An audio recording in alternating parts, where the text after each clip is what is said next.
Bonjour chers élèves et bienvenue dans votre chaîne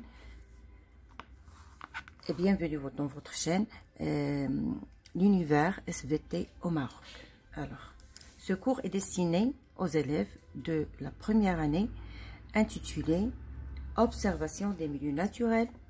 إذا هذا الدرس هو بالنسبة للتلاميذ الأولى إعدادي والعنوان ديالو هو ملاحظة الأوساط الطبيعية. Alors, نبداو tout d'abord par les documents. Alors, je me rappelle des prérequis liés à ce chapitre. Alors, les documents donnés dans cette page, on va bien sûr les analyser. Le premier document, la forêt, milieu naturel de vie pour les êtres vivants.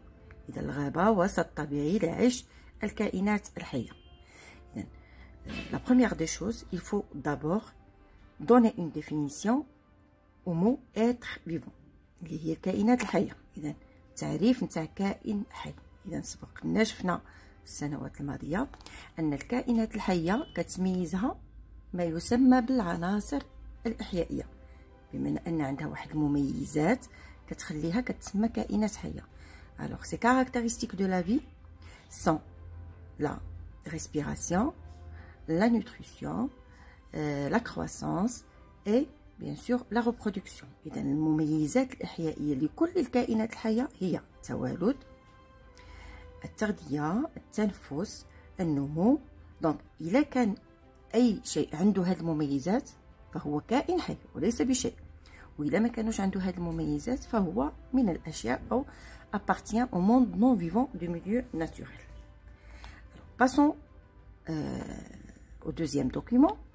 Le paysage montrant des êtres vivants dans leur environnement naturel terrestre. إذن هادو des animaux حيوانات تنتمي إلى وسط عيشها. alors وسط العيش ديالها هنايا هو لا سافان أو السافانا.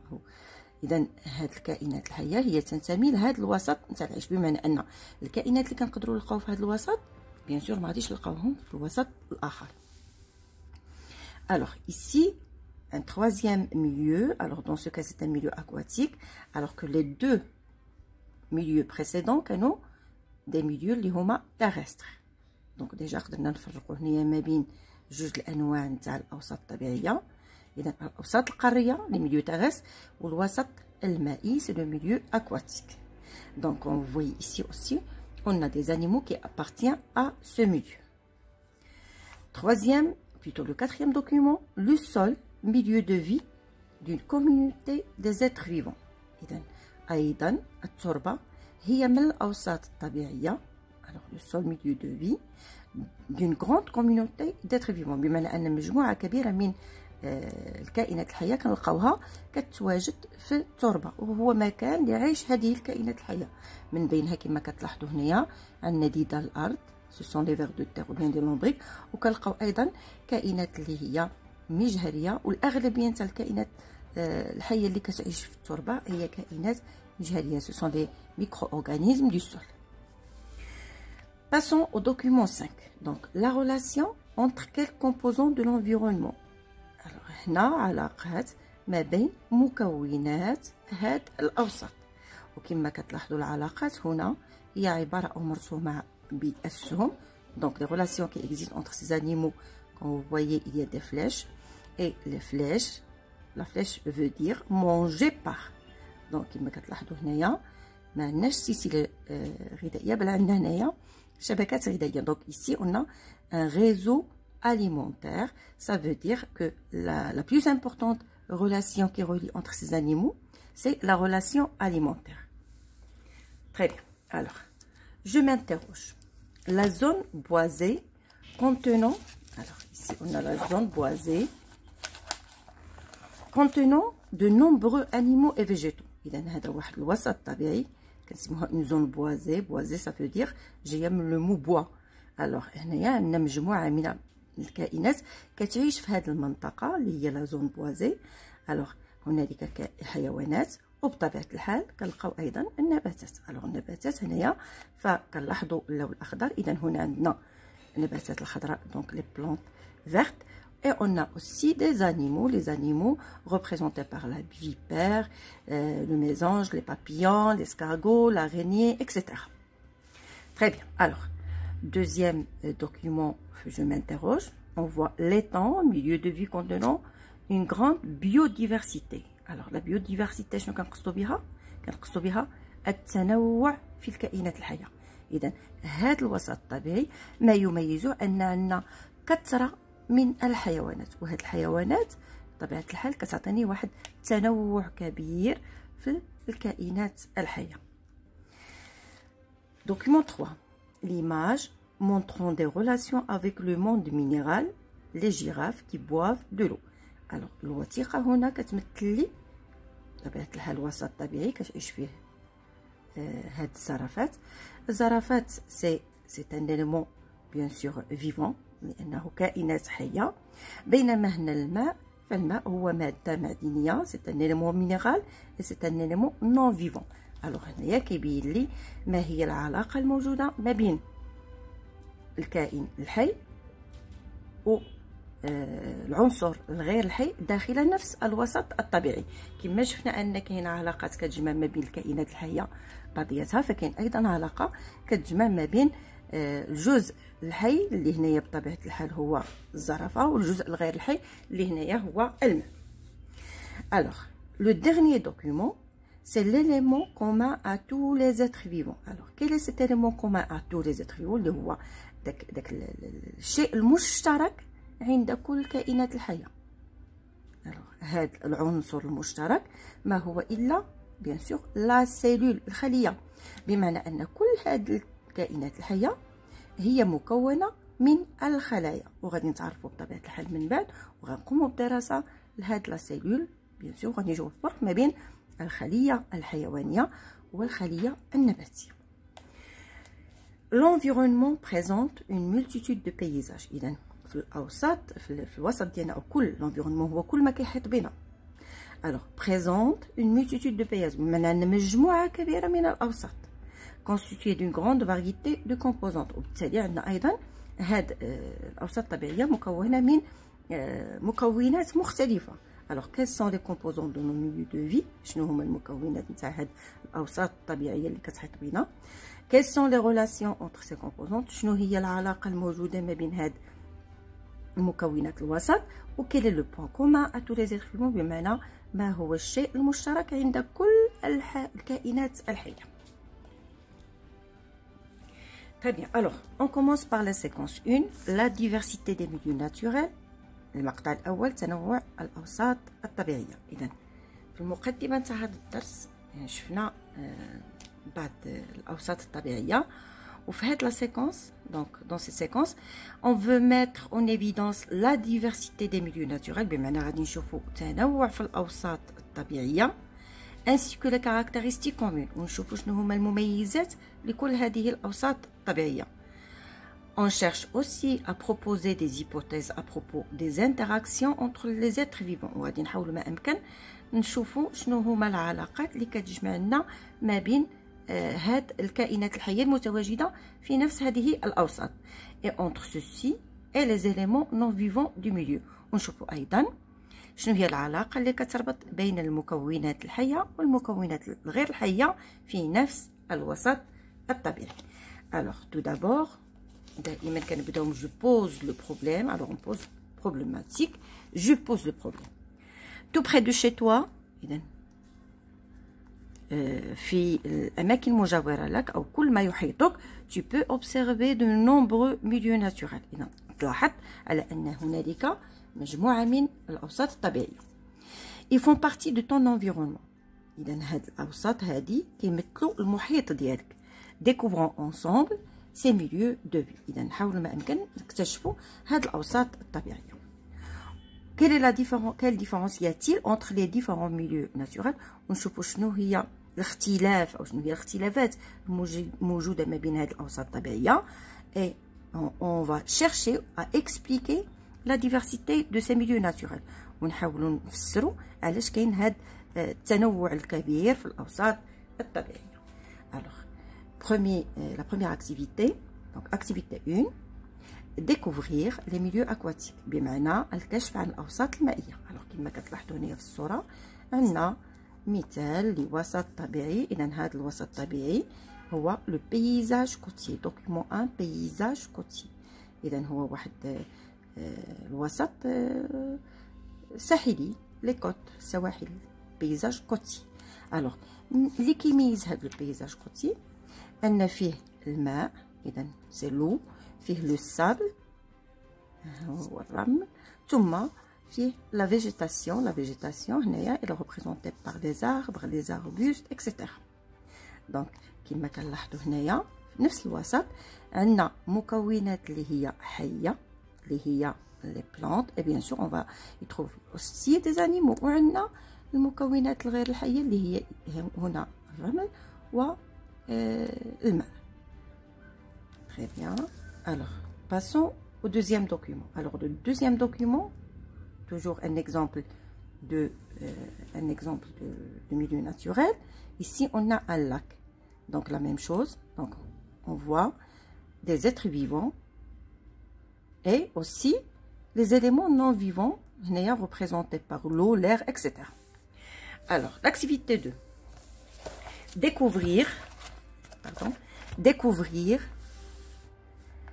les milieux terrestres. إذا كنا في النشاط الأول شفنا أوساط اللي هي مائية اللي هي لو بيزاج كوتيي لو لاك. هنا غادي نحاولوا نتعرفوا شوية على الأوساط القارية. Alors, أوساط القارية les milieux terrestres. Premier exemple, c'est une forêt, الغابة. Le deuxième exemple, c'est un paysage désertique dunaire اللي هو واحد الوسط صحراوي كنشوفوا فيه الكتل الرملية لي دون دو ساب اكسيتيرا. تري بيان. الوغ بجوج هادو هما انواع من الاوساط القارية، وبطبيعة الحال هاد الاوساط القارية اللي غادي نلاحظوا من بعد ان كل وسط عنده في هاد الاوساط مميزات اللي هي خاصة به. Donc, les milieux naturels sont diversifiés et chaque milieu a ses principaux caractéristiques physiques. بمعنى أن هنايا كنلقاو des caractéristiques physiques اللي هما مختلفين على les caractéristiques physiques نتاع لا فوري. alors في لا فوري كنلقاو لو طون humide، عندنا l'humidité، ما عندناش beaucoup de chaleur. aussi عندنا هنايا واحد انواع نتاع النباتات والحيوانات اللي كتعيش في الغابه وما يمكنلهاش تعيش في الصحراء الى غير ذلك. دونك vous voyez on a une grande diversité même les êtres vivants qui vivent dans ces milieux et aussi les composantes physiques de ces deux milieux. Très bien. Alors passons au document 5. Document 5, ça représente une mare. Alors les mares, comme vous voyez, on a des canards, on a une végétation qui est totalement différente de celle de la forêt et aussi de celle du paysage désertique. Donc déjà, qu'il y a une très grande diversité les êtres vivants et les végétaux et les animaux qui peuplent ces milieux naturels. Très bien. Alors, le dernier document, le document 6, un paysage d'un wad. Donc, on a وسط اللي هو مائي أيضا، وهنا عندنا واد، يعني الواد اللي هو وسط طبيعي اللي يعيش كائنات حية. Alors, ce qu'il faut retenir, c'est tout d'abord, il faut donner une définition au milieu naturel. Alors, un milieu naturel, c'est un lieu où vivent des êtres vivants. إذن الوسط الطبيعي هو مكان اللي يعيش الكائنات الحية qui y trouvent nourriture, abri et support. بمعنى يجدون فيه الأغذية، يعني الغذاء ديالهم. l'abri c'est المسكن أو المأوى et le support يعني الدعامة. Très bien. Alors, la définition, c'est à apprendre par cœur. Je passe maintenant pour faire, je réalise, pour bien sûr répondre à ces trois questions. Alors, tout d'abord, identifier les composantes et les caractéristiques des milieux naturels représentés par les documents de 1 à 6. Alors, كما لاحظتوا les milieux naturels de 1 à 6 مختلفين. عندنا أمثلة من أوساط طبيعية مختلفة. alors كيطلبوا منا أننا نحاولوا نوضحوا أو نحددوا مكونات والمميزات نتاع هاد الأوساط الطبيعية. alors شنو غادي نقدر نقول هنايا؟ باللي les milieux naturels, bien sûr, sont représentés par des éléments minéraux, les éléments اللي هما المكونات اللي هي غير حية, les éléments minéraux, ce sont des éléments naturels qui ne sont pas vivants. Exemple, إذا هي كل المكونات اللي هي غير حية بحال الماء, l'eau, l'air, الهواء, les roches, الصخور إلى غير ذلك. Et aussi des êtres vivants اللي هما الكائنات الحية, animaux et végétaux, من الحيوانات والنباتات, ce sont les êtres qui naissent, se nourrissent, grandissent, se reproduisent et meurent, اللي هو بطبيعة الحال تعريف نتاع الكائنات الحية. Très bien. Après, je passe. Formuler, la deuxième question, formuler des hypothèses pour expliquer les différences entre ces différents milieux. إذا نحاولوا نعطيو بعض les hypothèses باش نحاولوا نبينوا les différences بمعنى الاختلافات ما بين هاد الأوساط الطبيعية. Alors, les hypothèses qu'on peut donner. هي, alors, on peut dire peut-être chaque milieu a des caractéristiques physiques qui lui sont propres, c'est-à-dire qu'ils appartiennent à chaque milieu naturel. Alors, راني هضرت على هادشي من شفت ليكزومبل تاع لا فوري اي لو بيزاج ديزرتيك. اذا شنو قلت هنالك اختلاف ايضا في المكونات الفيزيائيه لكل وسط. الوغ هذه المكونات الفيزيائيه شنو كنقصد بها ليكليرمون اللي هي الاضاءه, لا تمبيراتور اللي هي الحراره, لوميديتي اللي هي الرطوبه الى غير ذلك. بمعنى كل وسط طبيعي عنده مميزاته الخاصه واللي كتميزه عن الوسط الاخر. Déduisez la diversité, plutôt, il y a d'autres hypothèses que je peux évoquer ici. Alors, peut-être les milieux sont de nature différente. Alors, il y a un milieu terrestre, un milieu aquatique. Il y a un اختلاف. Donc, هنالك اختلاف قلنا ما بين وسط اللي هو قاري ووسط اللي هو مائي. Et la dernière hypothèse que je peux aussi évoquer, les différences, c'est que chaque milieu naturel a ses propres êtres vivants qui vivent dans ce milieu. يعني الكائنات الحية اللي كتعيش في هذا الوسط هي بالفعل مختلفة على الوسط الآخر. إذا هنا الكائنات اللي غادي نلقاو في هذا الوسط ربما ما نلقاهاش, أو أكيد أنني ما غاديش نلقاها في وسط آخر. بمعنى أن je peux trouver ici les canards, mais je peux pas les trouver في le désert, etc. Très bien. La dernière question, déduisez la diversité des milieux naturels. Alors, je peux dire que les milieux naturels sont très variés. Il y a une très grande diversité. Ou la diversification selon leur type, alors milieu terrestre, milieu aquatique, selon les composantes vivantes, non vivantes, et selon aussi leurs caractéristiques physiques qui sont totalement différentes d'un milieu à un autre. شكرا على المشاهدة. كنتمنى أنكم تكونوا استفدتوا من هذا الدرس. إلا كنتوا استفدتوا حاولوا تبارطاجيو مع الأصدقاء ديالكم هاد لي فيديو. أنا غادي نكون عند الوعد ديالي وغادي نكمل معكم إيتاب باغ إيتاب, أكتيفيتي باغ أكتيفيتي, شابيتر باغ شابيتر, حتى نكملوا إن شاء الله هاد السنة الدراسية. فبالتوفيق لكل التلاميذ الأعزاء. Merci de votre attention et à la prochaine vidéo.